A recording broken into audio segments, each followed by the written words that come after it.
Assalamualaikum dan salam Malaysia Madani. Terima kasih kepada anda kerana bersama kami di Bernama TV, pastinya di Malaysia petang ini secara langsung dibawakan dari Wisma Bernama. Hari ini 13 November 2023, hari Isnin.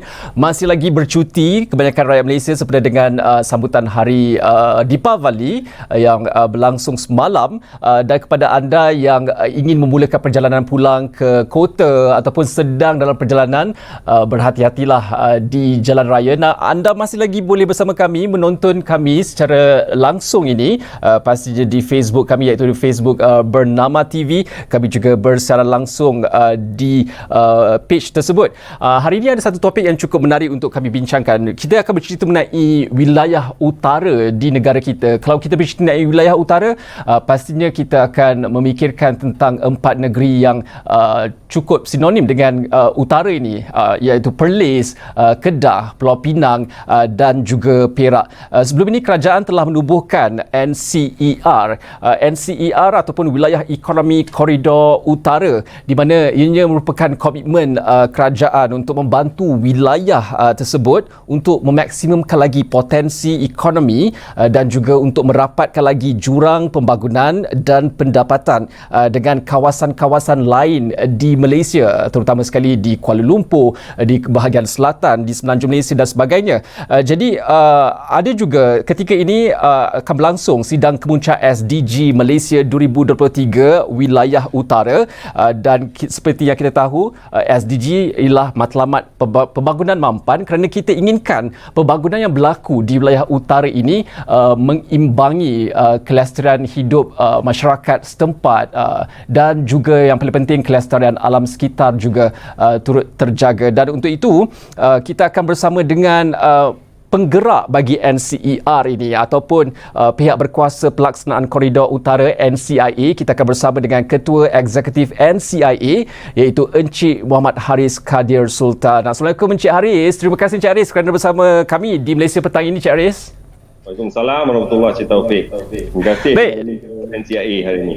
Sama-sama, tak ada masalah. Kita akan ingin mengetahui apakah sebenarnya elemen-elemen SDG yang dibawakan dalam NCER ini, terutama sekali di wilayah utara ini. Dan kalau kita dapat saksikan sebenarnya SDG ini ataupun matlamat pembangunan mampan ini telah pun diguna pakai oleh Pertubuhan Bangsa-Bangsa Bersatu sejak 2015 lagi sebagai satu seruan universal untuk bertindak bagi menamatkan kemiskinan, melindungi planet ini, dan juga bagi memastikan menjelang 2030 nanti semua orang, bukan saja di wilayah utara negara kita tapi di seluruh Malaysia dan juga seluruh dunia, menikmati keamanan dan juga kemakmuran. SDG dia ada 17 poinnya. Jadi mungkin saya boleh tanyakan kepada Encik Haris, sebenarnya apa makna SDG itu sendiri bagi NCIA, dan kenapa ianya penting kepada rancangan NCIA, dan bagaimana ianya memberi kesan kepada pembangunan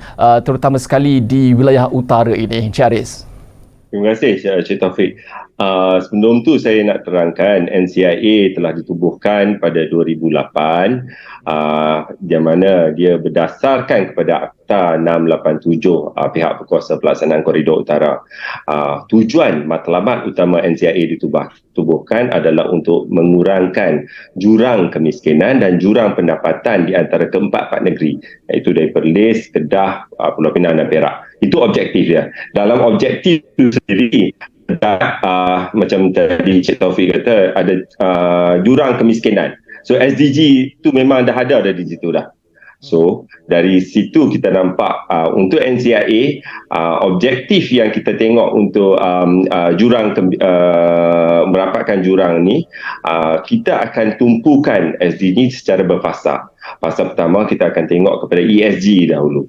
Dan ESG ini adalah penting untuk setiap projek ataupun program yang dilaksanakan di NCIA. Kalau kita tak ada ESG dalam any of our projects ni, kita tak akan laksanakan projek tersebut. Ya. Okey, mungkin sebelum ini juga daripada awal lagi, daripada 2015 lagi, NCIA telah pun menerapkan SDG dalam polisi untuk membangunkan NCER ini. Mungkin boleh Encik Haris boleh kongsikan sedikit kejayaan implementasi SDG yang telah dilakukan NCIA sebelum ini. Okey, contohnya kalau kita ada satu projek, Cik Taufik, projek itu adalah projek di Latar Kinjang. Projek Latar Kinjang ni memang kita dapat sedikit peruntukan daripada Kementerian Ekonomi, dan dengan peruntukan tersebut kita upliftkan orang-orang asli di Latar Kinjang tersendiri. Maksudnya kita wujudkan koperasi untuk orang asli di Latar Kinjang, and orang-orang asli ini semua dia koperasi itu secara tersendiri. At the end of the day, orang asli itu sendiri jaga tempat di Latar Kinjang. So they are well maintained. The maintenance cost semua orang asli itu yang buat. Nothing comes from the federal government or the state government. Baik. And now orang-orang asli itu telah dia mula meniaga, and dia have ready from B40, ada yang jadi T20 dah. Okey. Cukup menarik. Tapi awal tadi Encik Haris ada mengatakan bahawa penerapan yang diterapkan SDG ni, NCIA mengambil satu elemen iaitu ESG untuk diterapkan. Sebelum ini NCIA telah pun menubuhkan taman-taman perindustrian berkonsepkan kata Eco Industrial Park. Bagaimana dengan pengembangan bagi projek sebegini? Okay. Yang kita semua projek-projek taman perindustrian kita, be it Choping Valley Industrial Park, Kedah Science Technology Park, ataupun Kedah Rubber City, kita pastikan elemen ESG ada di situ, and kita buat measurement. Kita panggil outsider, auditor untuk pastikan elemen ESG ada, and we get the marks from that. Kalau katakan ESG itu tak capai lagi, so we have to revamp the whole project to ensure that it's audited and we get the points dalam ESG points tersebut. Ya, tapi kalau kita melihat kepada pembangunan sahaja, bagaimana untuk kita orang kata membawa juga kumpulan-kumpulan yang ialah kumpulan rentan untuk turut serta dalam pie ekonomi ini, Encik Haris? That's a very important question, Cik Taufik. Because kita akan pastikan bahawa orang-orang awam ni patut faham tentang ESG ataupun SDG. Kefahaman ataupun kesedaran orang awam ni agak kurang, because macam apa yang Cik Taufik katakan tadi, by 2030 kita kena capai. Agenda kemampanan tu is by 2020 at the national level. So we have to achieve that by 2030. So kesedaran tu kita bermula. That is why I think all the kesedaran daripada summit daripada perlu dilaksanakan di peringkat nasional ataupun di peringkat negeri sendiri. Ya, dan melihat juga sebelum ini kita akan sentiasa bercerita mengenai birokrasi, tabir urus yang menyebabkan merencatkan sesuatu pembangunan dan juga kemampanan sesuatu wilayah ekonomi tersebut. Tabir urus yang bagaimana bagi pandangan NCIA efisien untuk membangunkan wilayah utara ini selari dengan matlamat SDG ini? Tabir urus ni, I think when it comes to governance lah. Governance ni adalah penting. Apa-apa projek yang kita laksanakan, kita kena pastikan bahawa governance tu is put on the first priority. Kalau katakan takbir urus tu tak betul, dari awalnya projek itu harus ditinggalkan. Contohnya dari segi perolehan sendiri, takbir urus perolehan itu sendiri adalah amat penting supaya setiap projek tu dilaksanakan oleh orang yang faham tentang projek tersebut.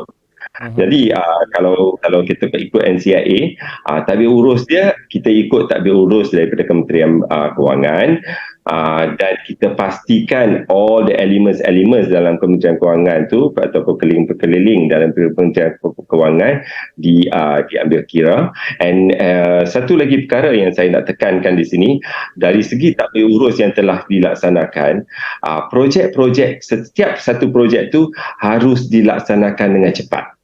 Kalau mana-mana projek itu kita lewatkan, kos akan meningkat. Ya. Takbir urus tidak boleh dijadikan sebagai alasan untuk melewatkan projek. Sebab dia akan meningkatkan kos.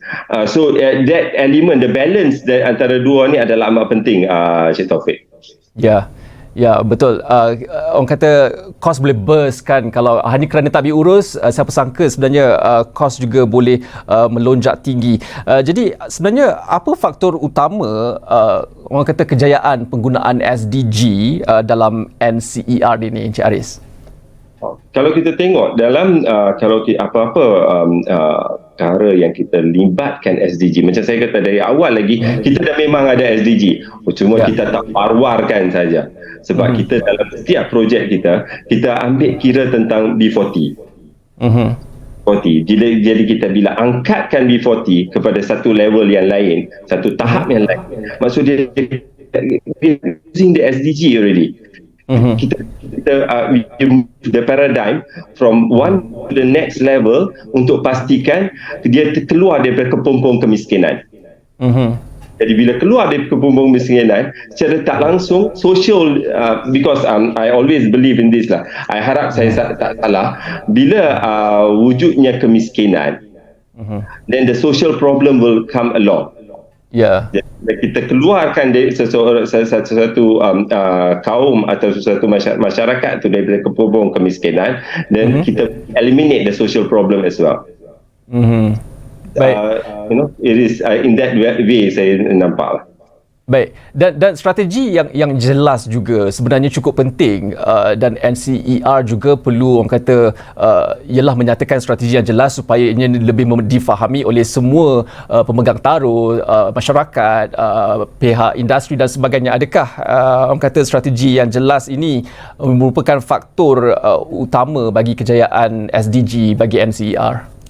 Dalam SDG untuk NCR ni kita pastikan semua pihak terlibat, pihak industri, pihak kerajaan pusat, kerajaan negeri, academician dan masyarakat awam. So, bila kita libatkan semua orang ni, semua all these kelompok-kelompok ni, jadi kita pasti bahawa SDG kita nak bangkitkan ni ataupun kita nak war-warkan ni akan tercapai. We must not eliminate any of these parties. So all these four parties ni perlu we have to understand them, so that benda ni akan tercapai lah.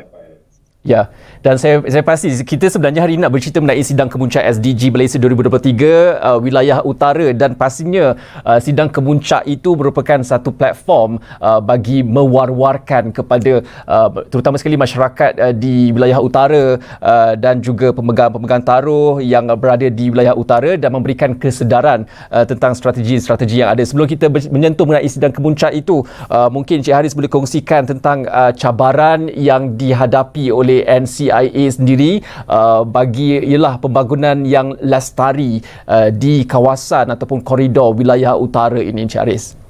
Pertamanya Cik Taufik, cabaran yang paling penting adalah tentang data.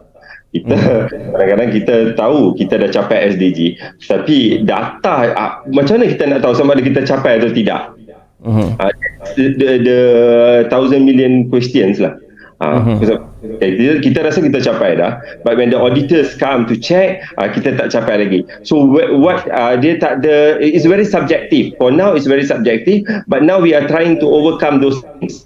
Kita tinggal cari satu mechanism, macam mana yang what are the protocols to achieve the SDG. That's one thing, especially the ESG lah when it comes to environment.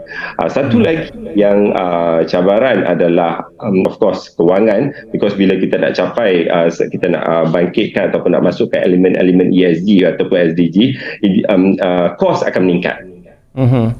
Contoh green technology and all these things memang mahal lah, tapi by hook or by crook kita perlu lakukan. So itu adalah dua cara, and ketiga adalah cabaran kesedaran awam. So have to awareness of the public tu amat penting, Cik Taufik.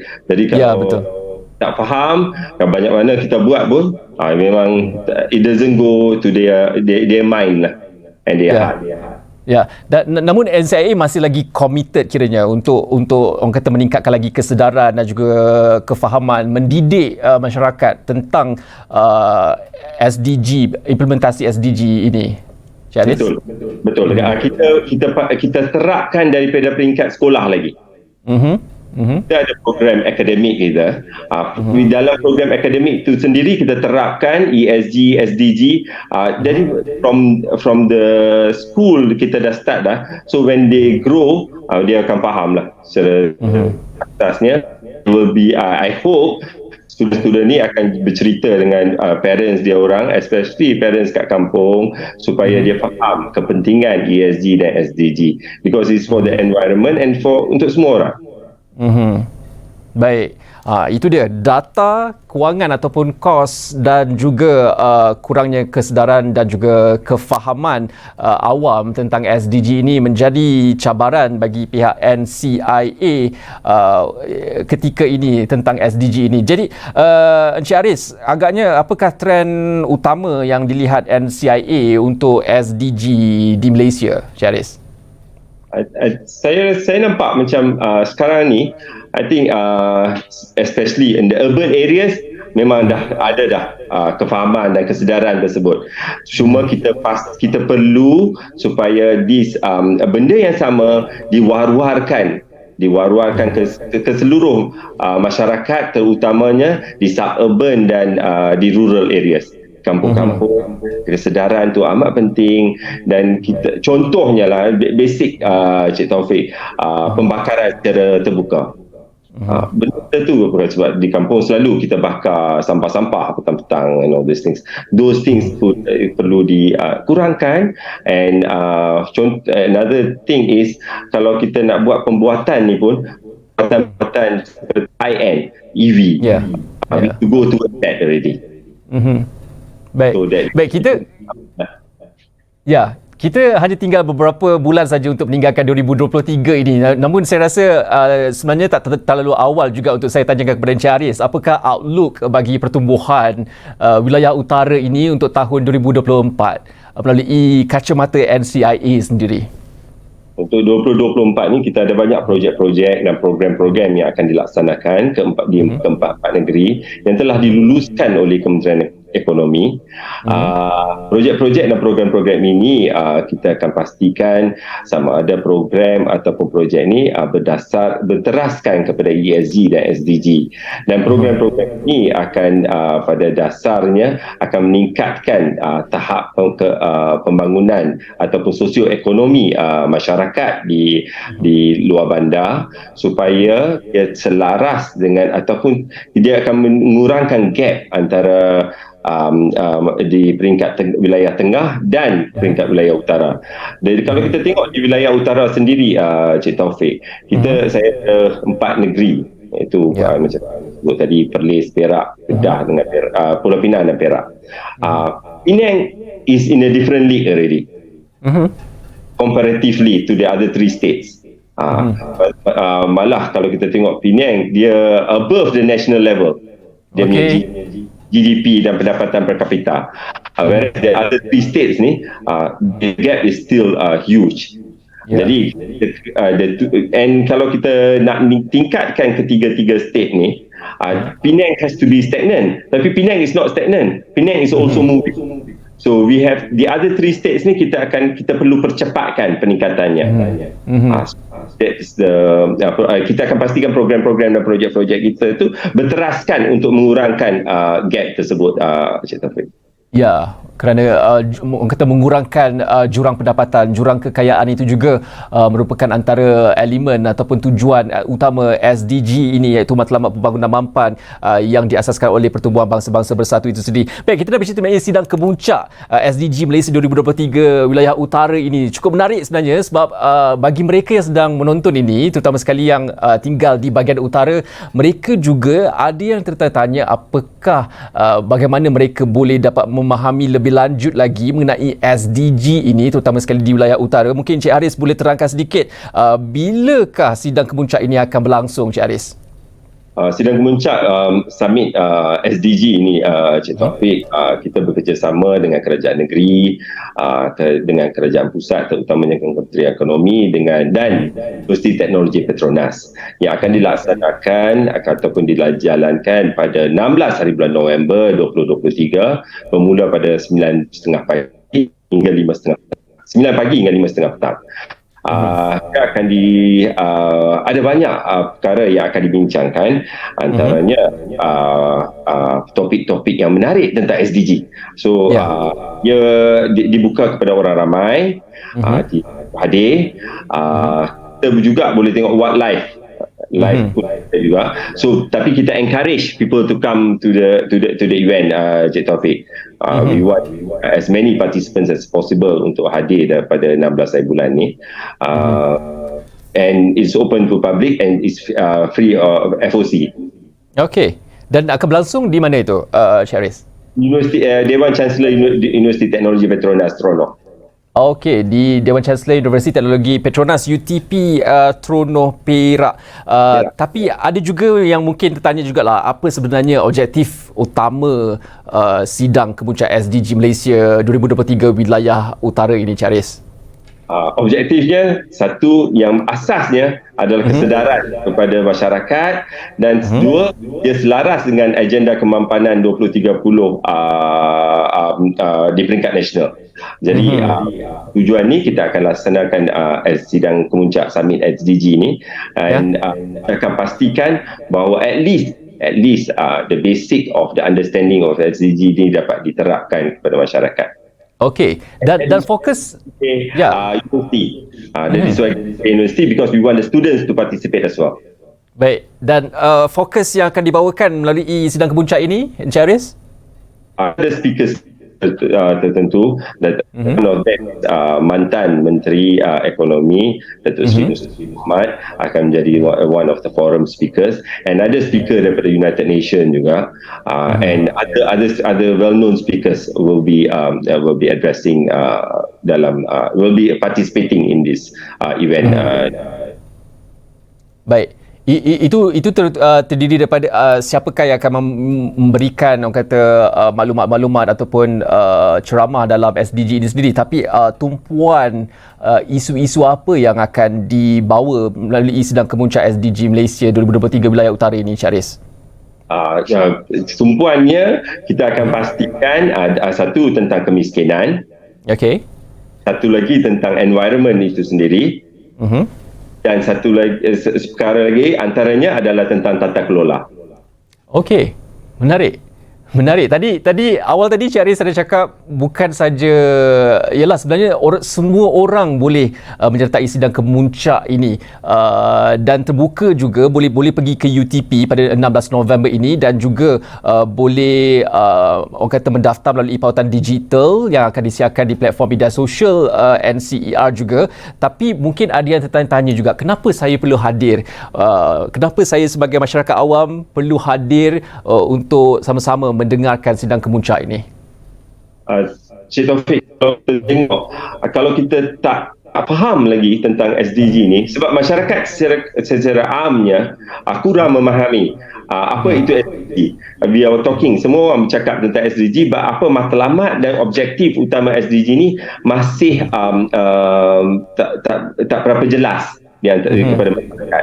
So itulah sebabnya kita wujudkan sidang kemuncak di sini, and we purposely take it at the end of the year sebagai tutup tahun 2023, dan bila mula 2024 kita bermula dengan SDG punya understanding, and kita boleh terapkan objektif SDG tersebut, especially on ESG, kepada at least kepada sebahagian daripada masyarakat di wilayah utara.